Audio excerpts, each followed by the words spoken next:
حضرت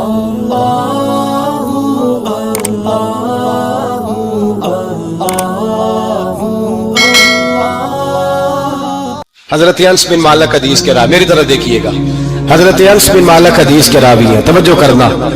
کہتے ہیں ایک بی بی حضور کے پاس آئی، اپنا علاقہ چھوڑ آئی، آ کے کھڑی ہوئی تو اس نے کہا حضور میں خاندان بھی چھوڑ آئی ہوں، سسرال بھی، میکا بھی، ننیال بھی، ددیال بھی، میں ہر ایک کو چھوڑ آئی ہوں، میں جائیداد والی تھی وہ بھی چھوڑ آئی ہوں، مال دولت بھی چھوڑ، ایک میرا بیٹا تھا جوان وہ میں ساتھ لائی ہوں۔ سونیا یہ آپ کی نوکری کرے گا اور میں حضرت فاطمہ کی ڈیوٹی کروں گی، میں حضرت عائشہ کے برتن دھویا کروں گی، میں بھی نوکری کروں گی، حاضر ہے۔ فرماتے ہیں رسول پاک نے بچہ اصحاب صفہ میں رکھ لیا، اصحاب صفہ میں، اور بی بی کو نبی پاک صلی اللہ علیہ وسلم نے عورتوں کے ساتھ متعین کیا۔ حضرت انس کہتے ہیں وہ نوجوان بڑا پیارا، بڑا میٹھا، بڑا دھیما، بڑا وفاشار، وہ سبق اچھی طرح یاد کرتا، وہ نماز دلچسپی سے پڑھتا، وہ حضور کی باتوں کو غور سے سنتا، وہ رسیلا، وہ سنجیدہ، وہ کم گو، وہ میٹھا، وہ پیارا۔ کہتے ہیں بڑی دلکشا طبیعت، اس کی مقناطیسی سی شخصیت، طبیعت کھینچی چلی جائے اس کی طرف، بڑا حسین و جمیل وہ نوجوان۔ اس ماں بیٹے کے تذکرے ہونے لگے کہ بڑی جائیدادیں چھوڑ کے آئے، بڑے مال والے، انہوں نے بڑی قربانی دی ہے، ہر رشتہ ناتا توڑ کے رب رسول سے یارانہ لگایا ہے، اللہ بڑا بے نیاز ہے۔ بچہ بیمار ہو گیا، شدید علیل ہوا۔ حضرت انس بن مالک فرماتے ہیں ہم قریب جا کے بیٹھے تیمارداری کرنے تو اتنا علیل ہوا کہ اس کا وجود کانپنے لگا۔ کہتے ہیں کچھ ہی دیر گزری تو اس نے کلمہ پڑھا، روح پرواز کر گئی، روح پرواز کر گئی، سننا روح پرواز کر گئی۔ کہتے ہیں نبی پاک صلی اللہ علیہ وسلم کو بلایا، حضور آئے تو آنکھوں میں آنسو۔ نبی پاک صلی اللہ علیہ وسلم نے سر پہ ہاتھ پھیرا اور پہلے حضور نے جملے ارشاد فرمایا تم غسل دو، کفن دو، میں خود اس کا جنازہ پڑھاؤں گا۔ پھر حضور نے فرمایا نہیں، اسے غسل نہیں دینا، ارادہ بدل گیا ہے، پروگرام تبدیل ہو گیا، اسے غسل نہیں دینا، کفن نہیں دینا۔ حضور کیا کرے؟ فرمایا اس کی اماں کو جا کے بتاؤ، یہ نہیں فرمایا بلا کے لاؤ، اماں کو جا کے بتاؤ۔ حضرت انس کہتے ہیں میں نے کوئی نرالا سے رنگ دیکھا، کوئی منفرد سا انداز دیکھا، ہمیں بھیج دیا اماں کو بلاؤ، اور خود نبی پاک اس کمرے سے نکل گئے اور حضور کے آنسو بھی یکدم خشک ہو گئے، مزاج بدل گیا، پریشانی بدل، اماں کو بلاؤ اس کی۔ تنہی ارادہ ہے محبوب کیا ہے، ارادہ ہے خدا کیا ہے؟ کہ اس کی اماں کو جا کے خبر دی تو ماں کو تو بس کوئی اتنا بتا دے کہ بیٹا سائیکل سے گر گیا ہے، سائیکل سے گر گیا ہے۔ اماں ساری رات سوتی نہیں۔ ایک شاعر نے کہا تھا ایک مدت ہوئی میری ماں نہیں سوئی، میں نے ایک رات کہا تھا مجھے ڈر لگتا ہے، ایک رات کہا تھا مجھے ڈر لگتا ہے۔ یہ اپنے اپنے رنگ ہوتے ہیں، اپنا اپنا انداز ہوتا ہے۔ رمضان شریف کا مہینہ آتا تو میری اماں جی کہاں گری کا تیل منگاتی، چیزیں منگاتی، اور پھر زبردستی میں منع کرتا کہ اماں جی نہیں آپ کیا کر رہی ہیں، میں تو تیل ویسے بھی ذرا کم استعمال کرتا ہوں، تو رگڑ رگڑ کے، اور نہیں کتابیں بڑی موٹی ہیں، فلاں چیز بڑی موٹی، اس کا رنگ تھوڑا نرالا ہے۔ اور یہ جو ماں کا رنگ ہے نا، اس جیسا رنگ دوسرا ملتا بھی کوئی نہیں دنیا میں۔ یہ اپنی مثال آپ ہی ہے۔ اماں کو کہا تیرا بیٹا، اماں ذرا دوڑی، گری، پھر اٹھی، پھر گری، پھر اٹھی، پھر گری، روتی ہوئی آئی۔ کہتے ہیں پیچھے وہ روئی، لیکن جب بیٹے کی میت کے قریب آئی تو اب نہیں روئی۔ کہتے ہیں ہمارے چہروں پہ نظر دے ڈالی اور کہنے لگی تمہارا کلاس فیلو فوت ہو گیا، واقعی چلا گیا ہے؟ کہاں پردہ کر، واقعی کہاں؟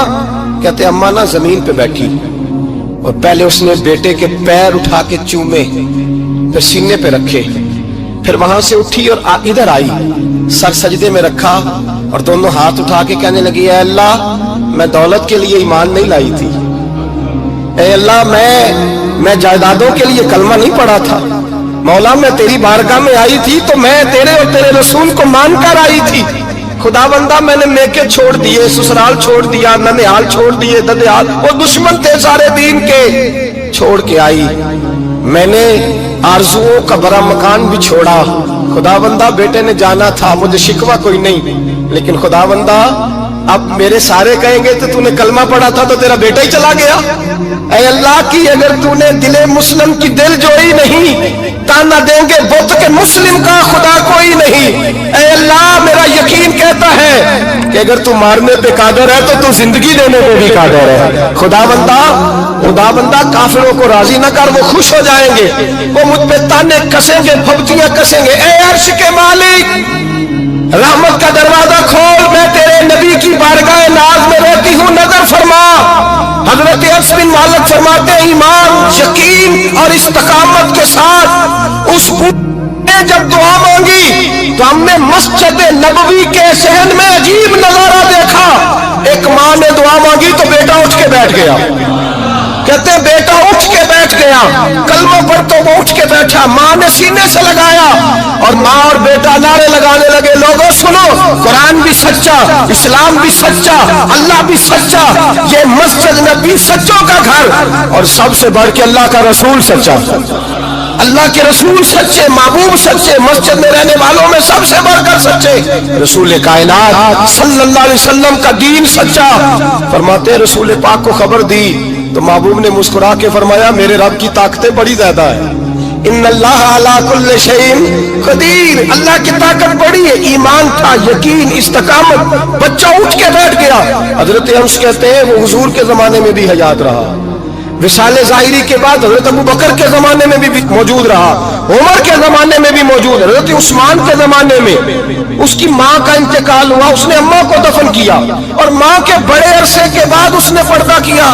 جب ہم اس کی طرف دیکھتے تھے نا, دیکھتے اس کی طرف تھے, پر ہمیں اس کی اماں کا ایمان یاد آ جاتا تھا, ہمیں یقین. او بھائی, کبھی تو نے رب کریم کی بارگاہ میں سر سجدے میں رکھ کے مانگا ہی نہیں, تو کبھی آیا ہی نہیں, ورنہ اس کے دروازے سے کوئی خالی جا سکتا, سوال ہی نہیں پیدا ہوتا کوئی خالی جائے. کوئی جاتا ہی نہیں, وہ بھیجتا ہی نہیں, اس کا انداز ہی نہیں, اس کا یہ کریمانہ انداز ہی نہیں, وہ بھیجتا ہی نہیں, وہ تو نواز دیتا ہے. ایمان, یقین, استقامت اپنائیے, اوڑھیے اپنی زندگی میں, اللہ تبارک و تعالیٰ کے ساتھ جڑیے. یہ دنیا داروں کے ساتھ ہم تعلق جوڑ کے رکھتے ہیں, کبھی SMS, کبھی ٹیلی فون, کبھی عید پہ مبارکباد, کبھی فلاں جگہ.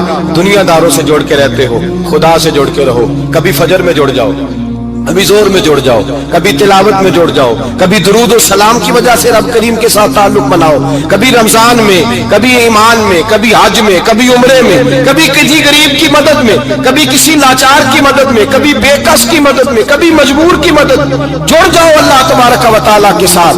مضبوط ایمان, مضبوط قوت پیدا کرو, توانائیاں حاصل کرو, اپنے اندر خوبی پیدا کرو. میرے بھائی یاد رکھیں, ایمان مضبوط ہوتا ہے تو اللہ عرش سے مدد نازل فرماتا ہے, اور جب ایمان کمزور ہوتا ہے تو جو مدد پاس ہوتی ہے وہ بھی چھن جاتی ہے.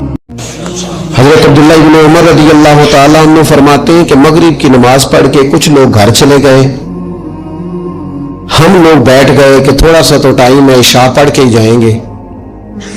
فرماتے اللہ کے محبوب علیہ السلام بھی تشریف لے گئے. تھوڑی دیر کے بعد محبوب اس تیزی سے تشریف لائے کہ مقدس سانس پھولا ہوا محسوس ہو رہا تھا. ہم نے عرض کی یا رسول اللہ ہمارے ماں باپ قربان, کیا ہوا؟ تو محبوب فرمانے لگے کیا کر رہے ہو؟ عرض کی یا رسول اللہ نماز, سوچا ہے چلو تھوڑا سا تو ٹائم ہے, بیٹھتے ہیں اللہ اللہ کرتے عشاء پڑھ کے جائیں گے. تو محبوب فرمانے لگے میرے پاس جبریل امین آئے ہیں, انہوں نے آ کے عرض کی یا رسول اللہ آپ کے غلام مسجد میں بیٹھے ہیں عشاء کی نماز کے انتظار میں, اور رب فرشتوں کے سامنے ان پر فخر فرما رہا ہے. یہ جو عبادت ہے نا نفلی, یہ طاقتور کرتی ہے بندے کو. حضور فرماتے ہیں کہ جب بندہ نفل پڑھتا ہے تو اللہ فرماتا ہے پھر تو میں اس کے ہاتھ بن جاتا ہوں, پیر بن جاتا ہوں, آنکھیں بن جاتا ہوں. کیا مانا کہ اس میں خدائی طاقتیں آ جاتی ہیں. دوست مرید بھی ہوتے ہیں, سلسلوں میں بھی داخل ہوتے ہیں, عبادات کا مزاج نہیں بناتے. کچھ نوافل کا ذہن ضرور بنائیں, رات کو کچھ ٹائم ضرور اللہ اللہ کریں, اپنی زندگی کا اسے معمول بنا لیں. اور 3 وظیفے آپ کی خدمت میں عرض کرنے. سخت مشکل جب آتی تھی نا تو صحابہ پڑھا کرتے تھے حسبنا اللہ و نعم الوکیل, نعم المولا. پڑھیے گا حسبنا اللہ و نعم.